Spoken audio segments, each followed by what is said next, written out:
मुंह में राम और बगल में छुरी। जी हां, हम बात कर रहे हैं चित्तौड़गढ़ राजस्थान के बहुचर्चित हत्याकांड की, जिसमें एक भाजपा नेता और कुरियर व्यवसायी रमेश ईनानी की दिन दहाड़े गोली मारकर हत्या कर दी जाती है। मामले में पुलिस ने शूटर मनीष दुबे को गिरफ्तार कर लिया था। उसके बाद पाली के संत भजनाराम की कड़ी जुड़ी तो पुलिस ने उसे गिरफ्तार कर लिया और कोर्ट में पेश किया था। उसके बाद उसे जेल भेज दिया गया था। मामले में परिजनों द्वारा रामस्नेही संत रमताराम पर आरोप लगाए गए थे कि पूर्व में भी रमेश ईनानी के साथ रमताराम के भूमि विवाद चल रहे हैं, जिसके चलते पहले भी हमले हुए हैं। पुलिस ने सघन जांच की तो आखिरकार संत रमताराम का कनेक्शन सामने आ ही गया, जो पिछले 6 महीनों से फरार होकर भूमिगत हो गया था। पुलिस ने उस पर 50,000 रुपए का इनाम घोषित किया था। पत्रकार वार्ता में एसपी मनीष त्रिपाठी ने संत रमताराम के खिलाफ पुख्ता सबूत होने की पुष्टि की है और रमेश ईनानी की हत्या में कुख्यात और मुख्य मास्टरमाइंड संत रमताराम का हाथ होना बताया है। वहीं रमताराम को भगवा चोले पहने हुए संगम मार्ग 2 नदियों के पास से गिरफ्तार करने की पुष्टि की है। अब देखने वाली बात यह होगी कि पुलिस इस मास्टरमाइंड संत के चोले में छिपे शैतान पर किन संगीन धाराओं में कार्रवाई करती है और न्यायालय इस पूरे मामले पर क्या कठोर निर्णय सुनाता है। बने रहिए शिवास्त्र न्यूज के साथ। जय हिंद। जी, जैसा आप लोगों को ध्यान होगा,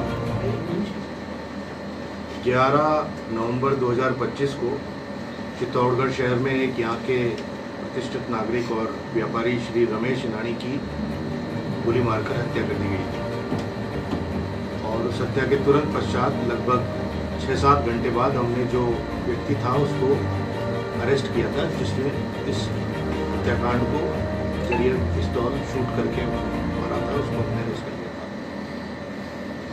था और जब हमने उसको अरेस्ट किया और उससे जो इंट्रोगेशन किया तो ये बात शुरू में निकल के आई कि ये तो कोई सामान्य सी घटना थी, लेकिन जब रिमांड की अवधि के दौरान उससे लगातार सस्टेन्ड इंट्रोगेशन किया गया तो बहुत ही चकित करने वाले खुलासे हमें मिले थे।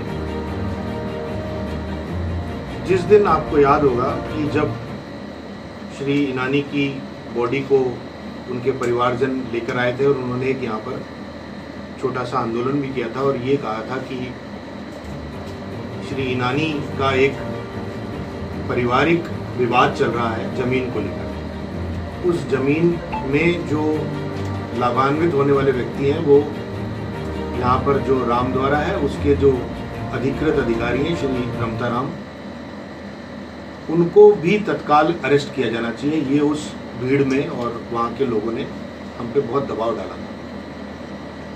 उस दिन हम इस बात को बिल्कुल हमने स्पष्ट किया था कि तत्समय तक हमारे पास में ऐसा कोई भी सबूत नहीं था जो शूटर के केवल मात्र कहने से, या तब तक तो ये बात स्टैब्लिश भी नहीं हुई थी कि इस हत्याकांड के पीछे कौन है।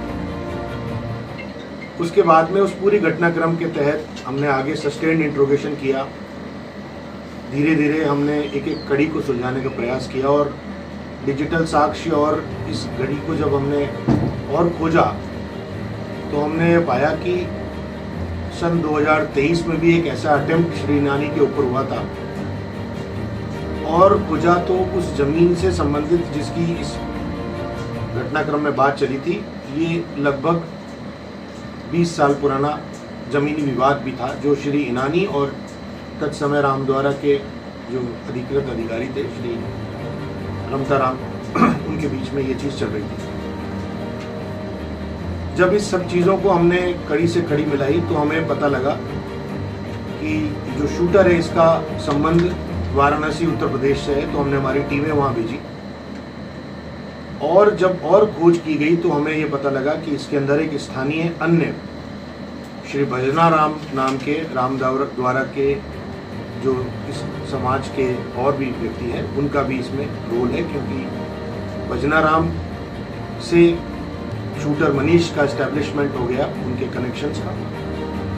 उत्तर प्रदेश में हमें वो लोग मिल गए जिन्होंने इस शूटर को ये वेपन उपलब्ध कराया था, जिसमें से एक जो फाइनल कड़ी का आदमी है वो अभी भी लंबित है, उसको अभी अरेस्ट नहीं कर पाए।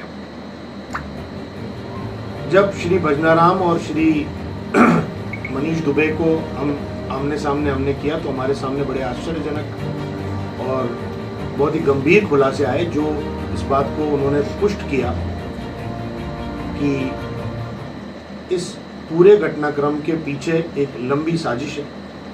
वो साजिश अंततः जाके श्री रमता राम तक पहुंचती है। ना किसी प्रकार का कोई राजनीतिक, ना किसी प्रकार का कोई सांस्कृतिक या अन्य किसी प्रकार की कोई घटना नहीं थी जिसका आवरण उन्होंने लेने का प्रयास किया है।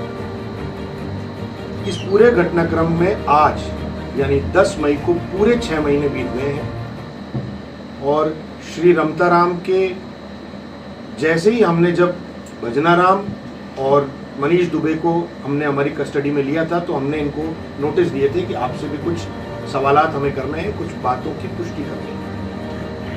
तत्समय वो भीलवाड़ा में कथा कर रहे थे और इमीडिएटली हमारे नोटिस पहुंचने के बाद उन्होंने अपनी मोबाइल को बंद किया और अपनी पूरी पहचान को छुपाते हुए वो वहां से फरार हो। और आज 6 महीने बाद एग्जैक्टली हमें सूचना मिली कि वो एक मंदिर प्रांगण में देखे गए हैं, तो हमने हमारी टीम भेजी और हमने उनको वहां से निरुद्ध किया है और अब हमने उनको अरेस्ट किया है, उनका भी मेडिकल कराया है। ये बात काबिल गौर है कि जो भजनाराम हैं वो व्यक्ति इस हत्याकांड के पश्चात श्री रमताराम से मिले, दोनों में बातचीत हुई। इस बात की पुष्टि हमारे पास बहुत ही पुख्ता साक्ष्य है हमारे पास। विगत 2 सालों के घटनाक्रम और उससे रिलेटेड सारे साक्ष्य सबूत, डिजिटल साक्ष्य, इसके अलावा हमारे पास में लिखित लोगों के, कई लोगों के हमारे पास में सूचनाएं आई, उसकी हमने पुष्टि की। हमने बहुत सारी ऐसे पुष्ट चीज़ों को एकत्रित किया और जब न्यायालय में प्रस्तुत किया तो माननीय न्यायालय ने हमारी बात को समझा और किसी भी प्रकार की कोई भी बेल नहीं दी। दूसरी बात, श्री रमताराम ने प्रयास किया माननीय उच्च न्यायालय में कि इस पूरे प्रकरण को ही में उनका रोल नहीं है, इसकी उन्होंने एप्लीकेशन लगाई, जो उन्होंने ये समझ लिया। जब उनको पता लगा तो उन्होंने उसको विड्रॉ भी कर लिया। तो प्रीवियस कंडक्ट यानी हत्या से पहले जो भी उनके कृत्य थे वो सीरीज दर सीरीज हमारे पास में बहुत पुख्ता सबूतों से हमने पत्रावली पे उपलब्ध किए और हत्याकांड के उपरांत उनको हमने लगातार ढूंढा, उनको नोटिस दिए, उनको तलब किया उनके रिश्तेदारों के माध्यम से। जहां जहां उनके संभावित ठिकाने थे हमने हमारी टीम भेजी।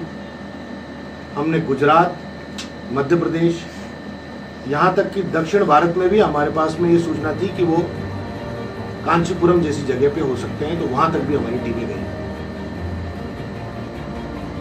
यदि उनको अपनी निर्दोष होने का बहुत ये भ्रम था तो उन्हें तत्काल पुलिस के पास आना चाहिए था और अपनी बात को रखना चाहिए था, जो उन्होंने नहीं किया। तो आपराधिक कृत्य करने के पश्चात उन्होंने छुपने का, भागने का और कानून से दूरी बनाने का संपूर्ण प्रयास किया, जो ये सिद्ध करता है कि इनकी संलिप्तता इस पूरे प्रकरण में पूरी तरह थी।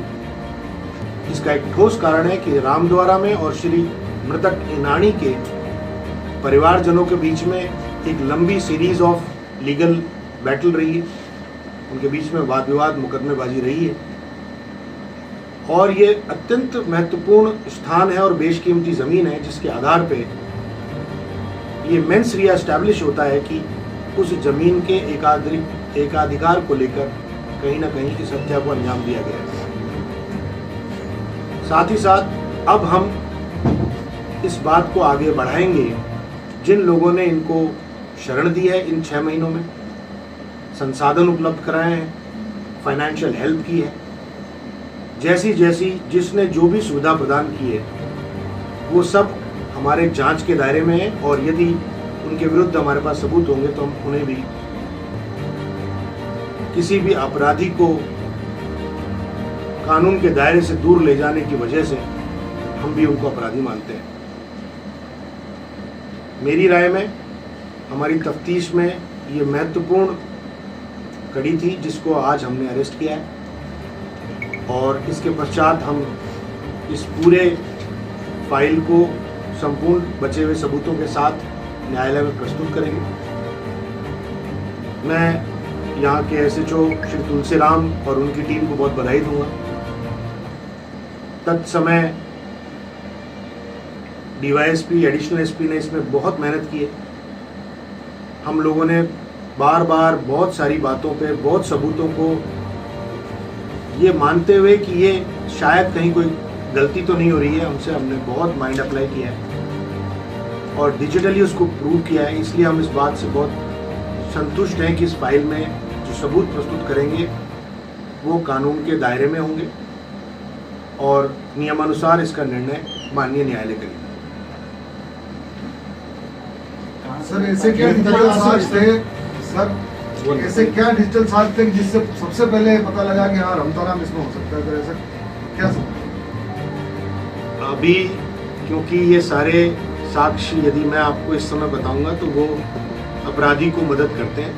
इसको हम चार्जशीट के माध्यम से हम न्यायालय में प्रस्तुत करेंगे, अभी बताना मेरे लिए उचित नहीं है। गिरफ्तारी की एग्जैक्ट लोकेशन क्या रहेगी? जी, हमने यहाँ पर दो नदियों के जो चित्तौड़गढ़ में नदियाँ हैं इनके पास संगम पे एक मंदिर है, वहाँ से हमें सूचना मिली कि वो वहाँ पर देखे गए हैं, तो हमने हमारी टीम भेजी, हमने वहाँ से उनको अरेस्ट किया। इस बारे में अभी हम उनसे पूछताछ करेंगे, तब हम पता लगाएंगे कि वो यहाँ पहुँचे क्यों और किस तरीके से यहाँ तक आए। कुछ मीडिया हाउसेस के अंदर मेल डाले गए हैं, उसमें ये कहा है कथित रूप से कि रमताराम ने सरेंडर किए। हो सकता है ऐसा उन्होंने कहा हो, पर हमारे को ना तो न्यायालय में उन्होंने सरेंडर किया, ना थाना परिसर में हुआ है। सर, कोतवाली के बाहर जैसे परिजन अभी हंगामा कर रहे हैं और सूत्र बताते हैं कि इस मामले में कुछ बड़े लोगों का और हाथ है, इस बारे में आपका? देखिए, कोई भी तफ्तीश पूरी नहीं होती है जब तक सभी साक्ष्य उपलब्ध ना हो। आज की तारीख में जितने साक्ष्य उपलब्ध है उसके आधार पे हम इस स्टेप तक आए हैं। यदि हमारे पास में और भी सबूत आएंगे और कई और लोगों की संलिप्तता मिलेगी तो हम उन्हें जरूर गिरफ्तार करेंगे। लोगों ने तो जब गिरफ्तारी नहीं हुई थी तब ये भी कहा था कि पुलिस उन्हें गिरफ्तार भी नहीं करना चाहती, तो लोगों के बारे में मेरे को कोई टिप्पणी नहीं करनी, हम हमारा सिर्फ काम करते हैं। 2023 में हत्या का प्रयास किया था। इस बात की बात उनके परिवारजनों ने जरूर बताई है और ये बात उस अपराधी ने भी बताई थी कि उसने ये अटेम्प्ट किया था। डायरेक्ट ट्रांजैक्शन मिला क्या? जी हाँ, मिला। हमारे पास ऐसे कुछ सबूत आए हैं जो ये सिद्ध करते हैं कि कुछ मनी ट्रेल्स हैं जो हम पत्रावली में प्रस्तुत कर रहे हैं। ये 6 महीने तक भेष बदल के रह रहे थे, ऐसा कुछ इनपुट या? जी, जब हमको जहाँ जहाँ हमने ये कोशिश की थी, जो जगह थी जहाँ पर बताया गया जिसमें गुजरात, मध्य प्रदेश और तमिलनाडु में, तो हम भी एक्सपेक्ट कर रहे थे कि जो इनका भेष है हमें उस विषय में नहीं मिलेगा। मुझे लगता है कि यदि यही भेष होता तो शायद हम पकड़ लेते उससे, तो जरूर भेष बदला होगा, मुझे ऐसा लगता है।